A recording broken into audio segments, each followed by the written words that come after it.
So, I want to remind you before I forget that Marvin and I are hosting a free Zoom seminar Monday, October 7th. If you watch this video right when it comes out, you'll be able to attend live if you want. It's at 5 p.m. Eastern. The description, the Zoom link for that free seminar will be below.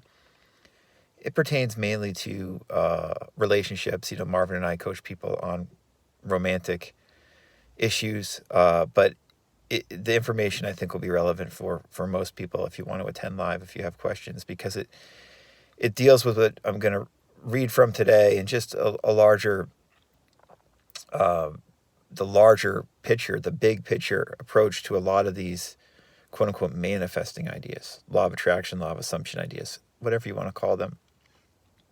And the bigger picture is always what interests me the most.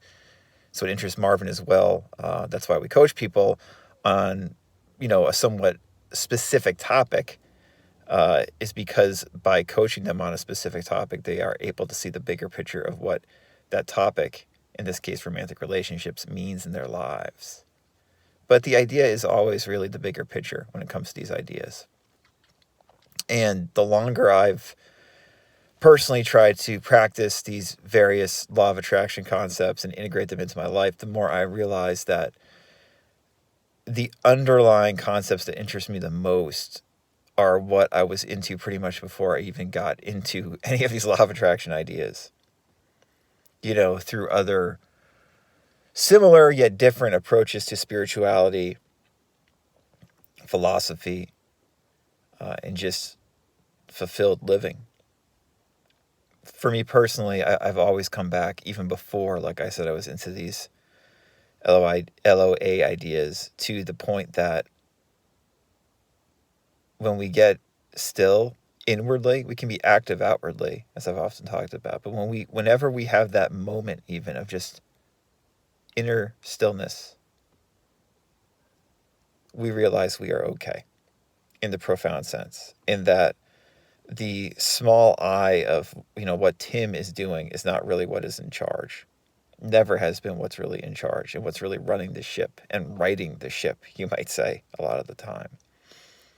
And then I discovered people like Neville and later Emile Coué, and they were saying that small I is that small I and that big I, there's this connection between the two of them via your imagination. And that always resonated with me. But the deeper point is that whatever I see myself as being is not my real I. It's not who I really am.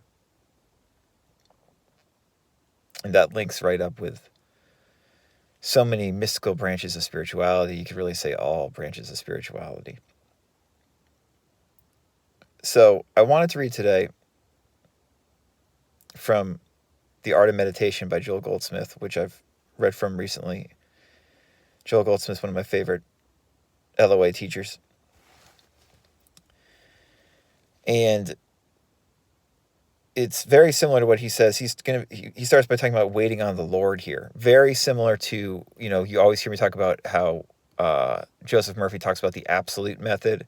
Emmett Fox talks about the golden key. Stop thinking about your problems, whatever they may be, and think about God instead.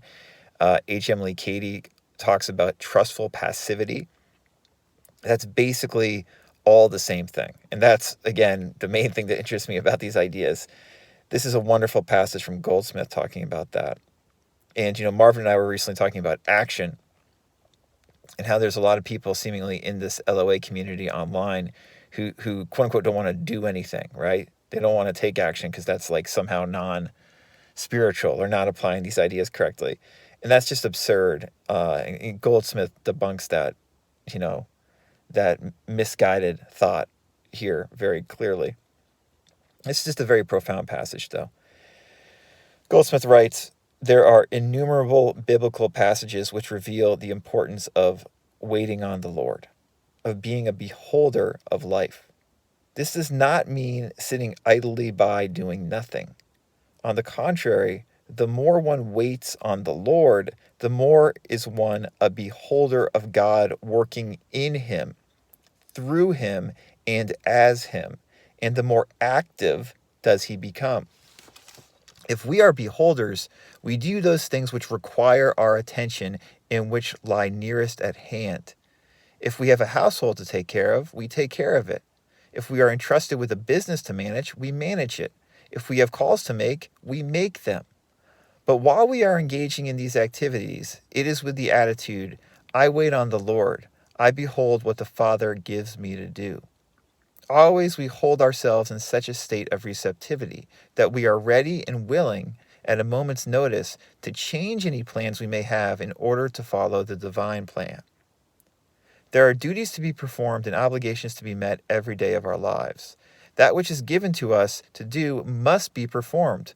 But in being a beholder, we discover that there is a divine direction, a divine power which guides us.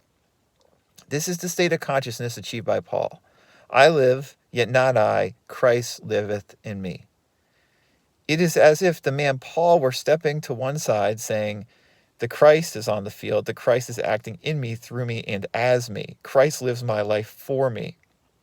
That is the attitude that we maintain as a beholder, almost as if we were saying, I am not really living my life at all. I am watching the Father live its life through me. This is the ideal way of living.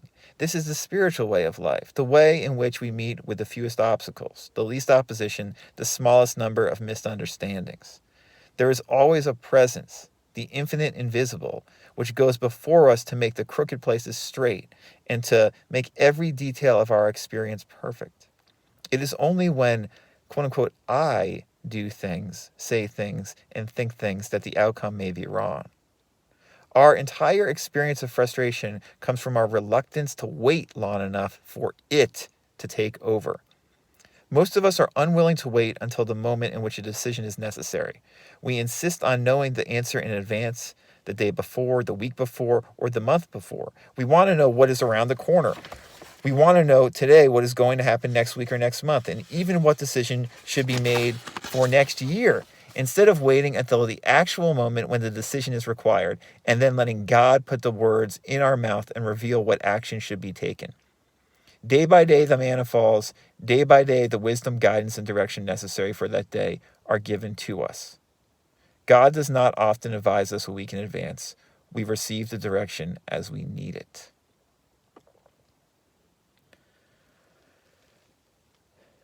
So that's just a very powerful passage from Goldsmith, very clear in my opinion, and of course quite mystical, as are all of Goldsmith's teachings and many of these great law of attraction teachings. And it links up very nicely, I think, with so many other spiritual traditions, as I mentioned, from both the East and West. So I think it's worth remembering that, and more than remembering it, integrating it. So it's something that is not just in our head, but in our heart. And that is the practice for most of us, certainly the practice for me, and why I find so many of these LOA ideas helpful is because they're articulated in a very practical yet powerfully spiritual way. So yeah, I hope you found this video helpful. And if you'd like to join that free seminar we are doing Monday, the link will be below in the description.